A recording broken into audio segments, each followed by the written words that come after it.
Hors de ce monde par Neville Goddard. Chapitre 3. Le pouvoir de l'imagination. Traduction et narration par Julie Descamps. Le pouvoir de l'imagination. Vous connaîtrez la vérité et la vérité vous rendra libre. Jean 8, 32. Les hommes affirment qu'un jugement véritable doit être conforme à la réalité extérieure à laquelle ils se rapportent.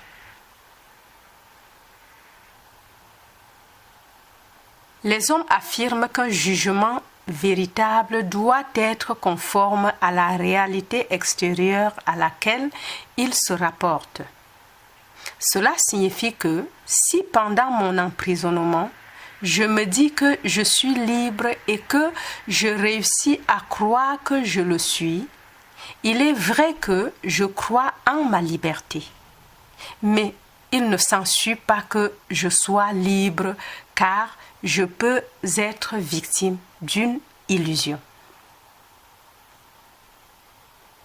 Mais, en raison de mes propres expériences, j'en suis venu à croire à tant de choses étranges que je vois peu de raisons de douter de la vérité des choses qui sont au-delà de mon expérience.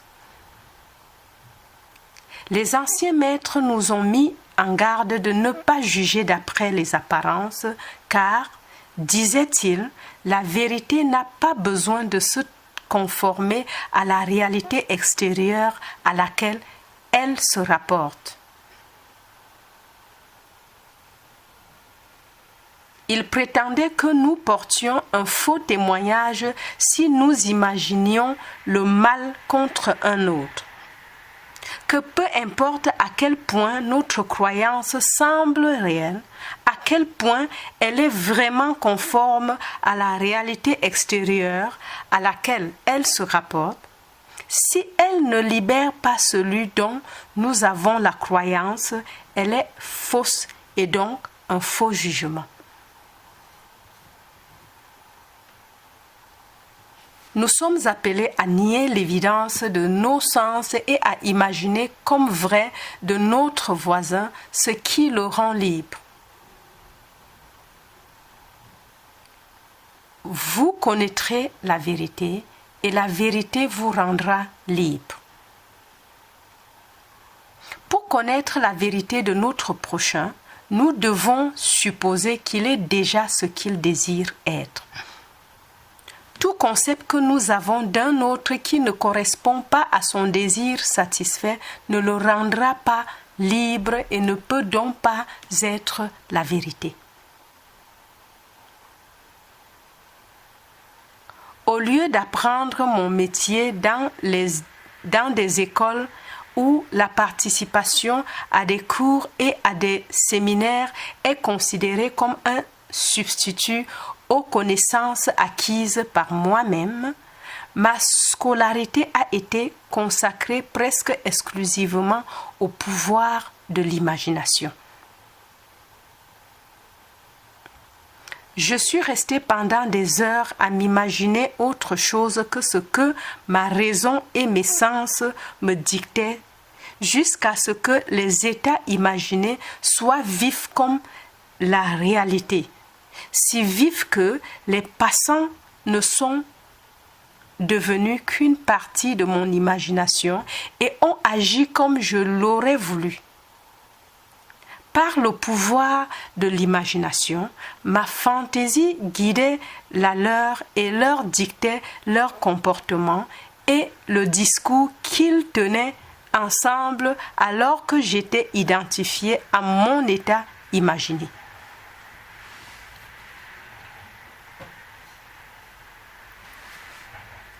L'imagination de l'homme est l'homme lui-même. Et le monde comme l'imagination le voit est le monde réel. Mais il est de notre devoir d'imaginer tout ce qui est beau et de bon rapport. Philippiens 4, 8. Car le Seigneur ne voit pas comme l'homme voit, car l'homme regarde l'apparence extérieure, mais le Seigneur regarde le cœur. 1 Samuel 16, 7. Comme un homme pense dans son cœur, ainsi est-il. Proverbe 23, 7. En méditation, lorsque le cerveau devient lumineux, je trouve mon imagination dotée du pouvoir magnétique d'attirer vers moi tout ce que je désire.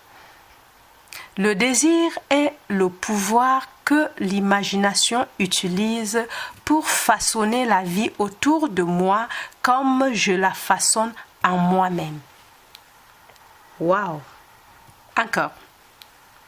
En méditation, lorsque le cerveau devient lumineux, je trouve mon imagination dotée du pouvoir magnétique d'attirer vers moi tout ce que je désire. Le désir est le pouvoir que l'imagination utilise pour façonner la vie autour de moi comme je la façonne en moi.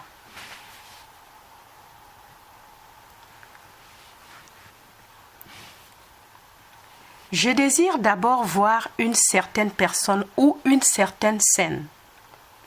Puis, je regarde en pensant voir ce que je veux voir et l'état imaginé devient objectivement réel.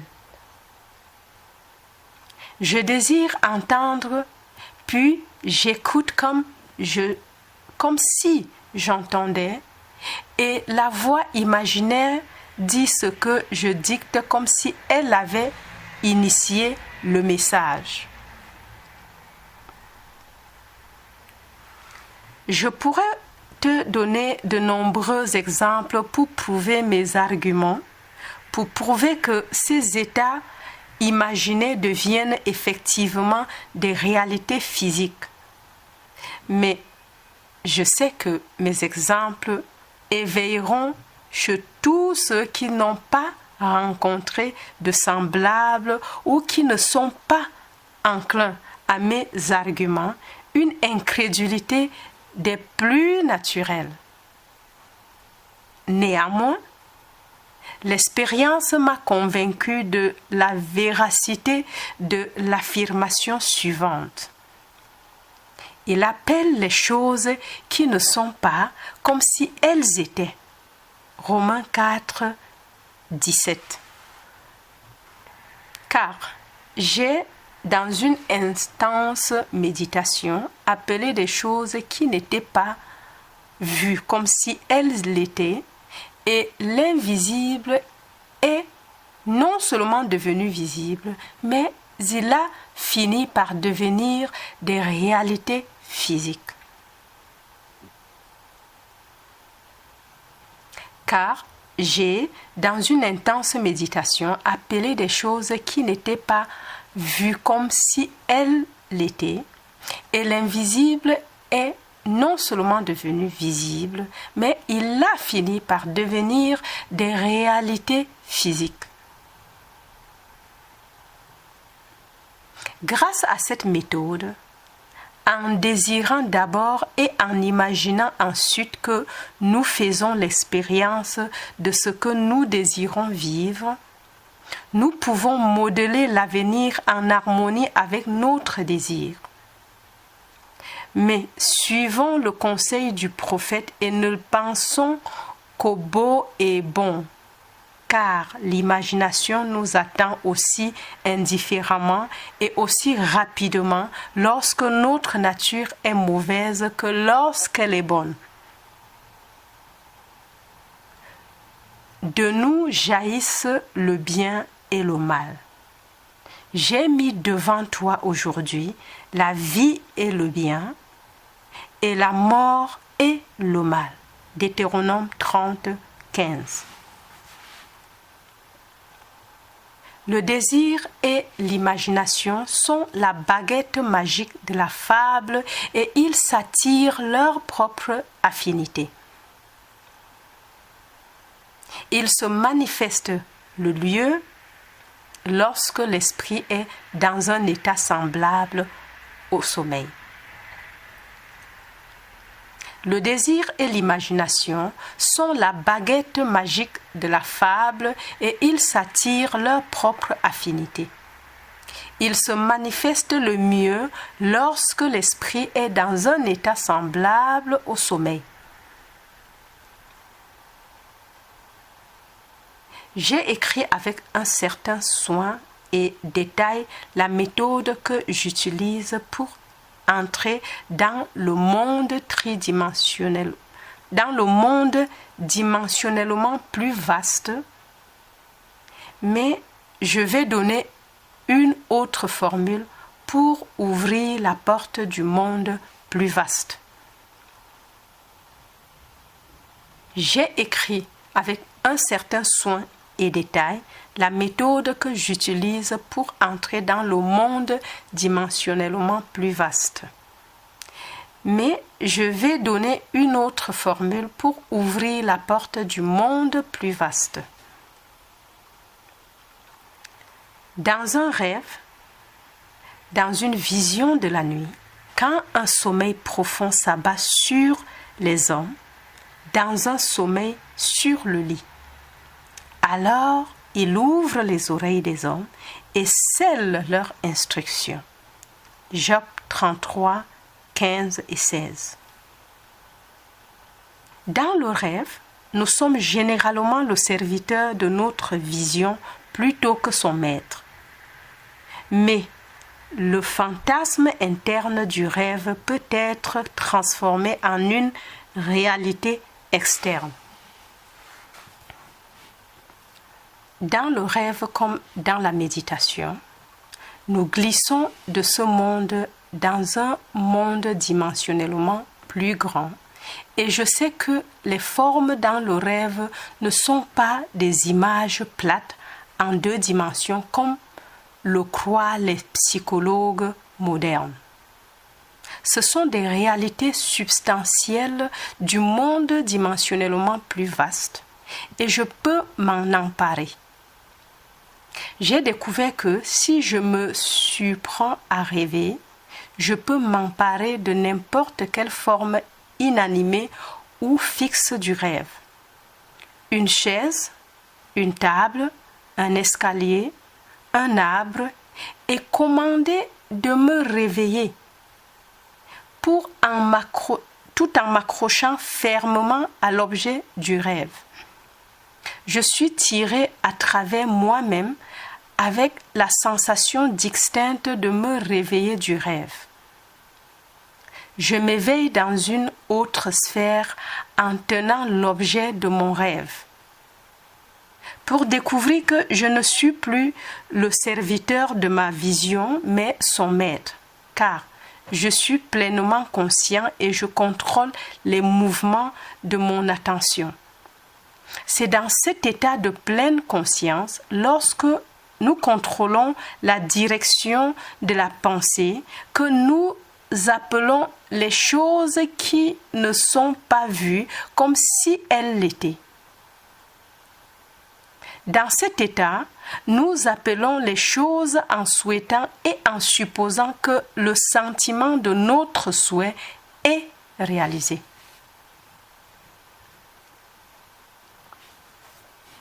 Contrairement au monde à 3 dimensions où il y a un intervalle entre notre présomption et son accomplissement, dans le monde à dimension plus vaste, il y a une réalisation immédiate de notre présomption.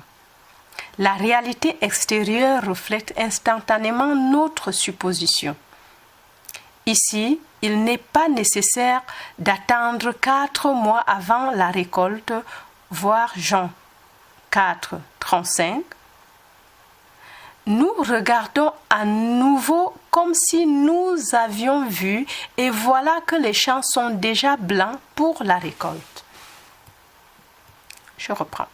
Contrairement au monde à 3 dimensions où il y a un intervalle entre notre présomption et son accomplissement, Dans le monde à dimension plus vaste, il y a une réalisation immédiate de notre présomption. La réalité extérieure reflète instantanément notre supposition. Ici, il n'est pas nécessaire d'attendre 4 mois avant de récolter. Jean 4, 35. Nous regardons à nouveau comme si nous avions vu et voilà que les champs sont déjà blancs pour la récolte. Dans ce monde dimensionnellement plus grand, tu n'auras pas besoin de te battre. Mets-toi en position, tiens-toi tranquille et vois le salut du Seigneur avec toi. 2 Chroniques 20, 17. Et parce que ce monde plus vaste passe lentement par notre monde tridimensionnel, nous pouvons, par la puissance de l'imagination, modeler notre monde en harmonie avec notre désir. Regarde comme si tu voyais, écoute comme si tu entendais, et tends ta main imaginaire comme si tu touchais, et tes suppositions se transforment en fait. Pour ceux qui croient qu'un vrai jugement doit se conformer à la réalité extérieure à laquelle il se rapporte, ce sera une folie et une pierre d'achoppement. 1 Corinthiens 1, 23. Mais je prêche et je pratique la fixation dans la conscience de ce que l'homme désire réaliser. L'expérience me convainc que les attitudes fixes de l'esprit qui ne sont pas conformes à la réalité extérieure à laquelle elles se rapportent et qui sont donc appelées imaginaires, les choses qui ne sont pas vont néanmoins réduire à néant les choses qui sont. 1 Corinthiens 1, 28. Je ne souhaite pas écrire un livre de merveilles, mais plutôt ramener le mental de l'homme à la seule et unique réalité que les anciens maîtres adoraient en tant que Dieu. Tout ce qui était dit de Dieu était en réalité dit de la conscience de l'homme afin que nous puissions dire que, selon qu'il est écrit, celui qui se glorifie, qu'il se glorifie dans sa propre conscience. 1 Corinthiens 1, 31, 2 Corinthiens 10, 17 et 18. Mais que celui qui se glorifie en ceci, qu'il me comprenne et me connaisse, que je sois l'Éternel qui exerce la bonté, le jugement et la justice sur la terre. Jérémie 9, 24. Aucun homme n'a besoin d'aide pour le diriger. Aucun homme n'a besoin d'aide pour le diriger dans l'application de cette loi de la conscience. Je suis est l'autodéfinition de l'absolu, la racine à partir de laquelle tout pousse. Je suis la vigne. Jean 15, 1 et 5. Quelle est ta réponse à la question éternelle? Qui suis-je? Ta réponse détermine le rôle que tu joues dans le théâtre du monde. Ta réponse, c'est-à-dire ta conception de toi-même, ne doit pas nécessairement se conformer à la réalité extérieure à laquelle elle se rapporte. Cette grande vérité est révélée dans les déclarations. Laissez les faibles dire que je suis fort. Joël 3, 10. Examine les bonnes résolutions avec lesquelles de nombreuses nouvelles années passées ont été chargées. Ils ont vécu un peu, puis ils sont morts. Pourquoi? parce qu'ils ont été coupés de leurs racines. Suppose que tu es ce que tu veux être.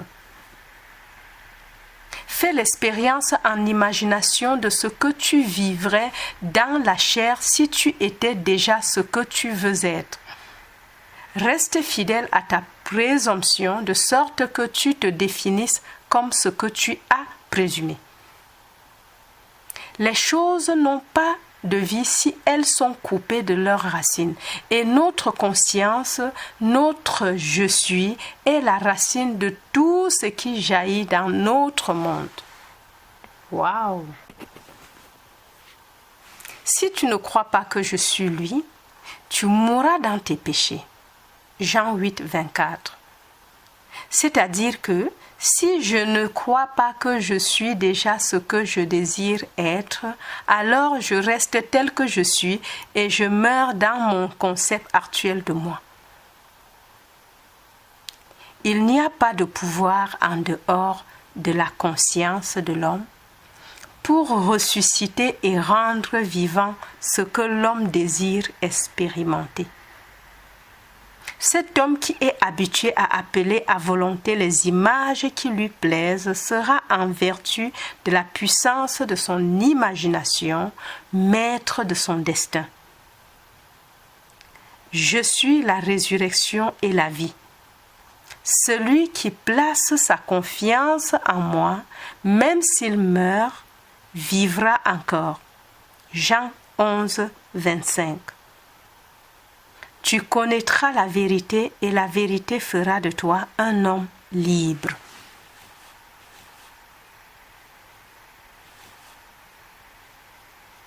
Alors, si tu es satisfait, n'oublie pas de liker la vidéo et surtout, abonne-toi comme signe d'encouragement